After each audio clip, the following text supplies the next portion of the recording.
ඉතින් මගේ ආදරණීය යාළුවනේ ඔයාලට කොහොමද මං හිතනවා ඔයාලා හොඳින් නැති කියලා. ඔන්න මං ආවා මේ දවස්වල හොට් නිවුස් එකක් එක්ක ලස්සන කතා බහක් එක්ක සෙට් වෙන ඔයාලා එක්ක. මේ දවස්වල මේ සංගීත ලෝකේ පොඩි ජරමර නේද? රොෂාන් ප්‍රනාන්දුයි ජින්ජර් වයිටුයි පොඩක් කැරියස් එකේ ඒට මෙහෙට කියවගෙන යනවා නේද? ඉතින් මොනවද හිතන්නේ ඔයාලා කන්නේ ජින්ජර් වයිට්ගේ පැත්තද රොෂාන් ප්‍රනාන්දුගේ පැත්තද? පොඩ්ඩක් අපි ඒ ගැන කතා යමු නේද? මේ ජින්ජර් වයිට් කියන්නේ අපේ ආදරණීය කලාකාරණිය. ඒ වගේ තමයි රොෂාන් ප්‍රනාන්දු කියන්නේ. අපි බොක්කෙන්ම ආදරය කරන රොෂාන් ප්‍රනාන්දු ප්‍රමුඛ ෆ්ලෑෂ්බැක් කියන්නේ අපි බොක්කෙන්ම ආදරය කරන එහෙම ආසා බෑන්ඩ් එකක්. ඒක හින්දා මුලින්ම මම කියන්න ඕනේ මේ කාගේවත් පැත්ත මුලින්ම ගන්න නෑ.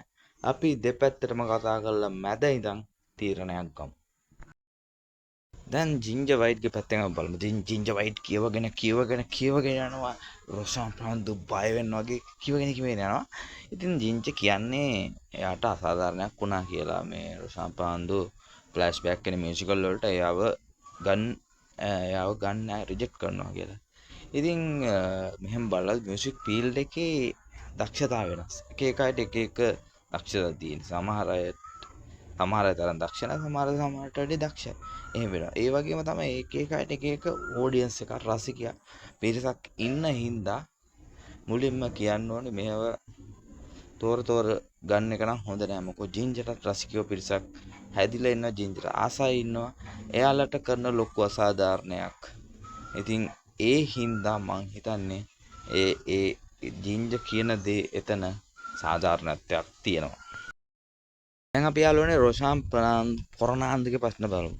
දැන් රොෂාන් ප්‍රනාන්දු ප්‍රමුඛ ෆ්ලෑෂ්බැක් කියන්නේ අවුරුදු 20කට වැඩි කාලයක් මම හිතන්නේ 20කට ආසන්න කාලයක් හරි ක්‍රමෙන් දියුණු වෙලා දැන් හොඳම තත්ත්වයක ඉන්න බෑන්ඩ් එකන්නේ. ඉතින් එයාලා සාමාන්‍යයෙන් ආටිස්ට් කෙනෙක් ගෙන්නනකොට ක්වොලිටිය බලන්න ඕනේ අනිවාර්යයෙන්ම. එයාලට කියන්නේ එයාලගේ බැක් කරන්න එයාලා හින්දා ආටිස්ට්ලා ක්වොලිටිය බලන කේස් එකක් ඇති. මම හිතන්නේ ඔය මොකක් හරි මාකින් කේස් එකක් හරි ලකුණු දාන කේස් එකක් හරි ඇති. ඉතින් මට හිතෙන්නේ වෙලාවකට මේ ජින්ජර්ගේ පර්ෆෝමන්ස් එයාලට මදි වෙලාද මන්දා කියලා ඒක හින්දා සමහරට එයාව ගෙන්නන්න බෑ කියනවා ඇති යාළුවනේ. එයාලගේ පර්ෆෝමන්ස් ලෙවල් එකක් මදි හින්දා. බොරු කියන්න ඕනේ නෑ යාළුවනේ. මං දැන් බර තියන්න. මම මේකේ 60ක් බර තියනවා. ලෝභ නැතුව රොෂාන් ප්‍රනාන්දු ෆ්ලෑෂ්බැක් පැත්තට 40යි මම බර තියන්නේ ජින්ජර්ගේ පැත්තට. ජින්ජර් මොන බයිලේ ගැහුවත් අතරම මාත් අතන තීරණයක් ගන්න හිටියොත් මාත් අතම ජින්ජර් කපනවා. මොකද ජින්ජර්ගේ පර්ෆෝමන්ස් ලෙවල් අප්ඩේට් දුන්නා. ඒ කාලේ ඉඳන් මෙහෙමයි. සමහරවිට ඕවර් පර්ෆෝමින් යනවා. ජින්ජර් සින්දු කියන්න පුළුවන්. එහෙම නෙවෙයි. අර ප්‍රසංග වේදිකාවේ ඒ කන්ට්‍රෝල් කරන විදිය ඕවර් යන වෙලාවකට.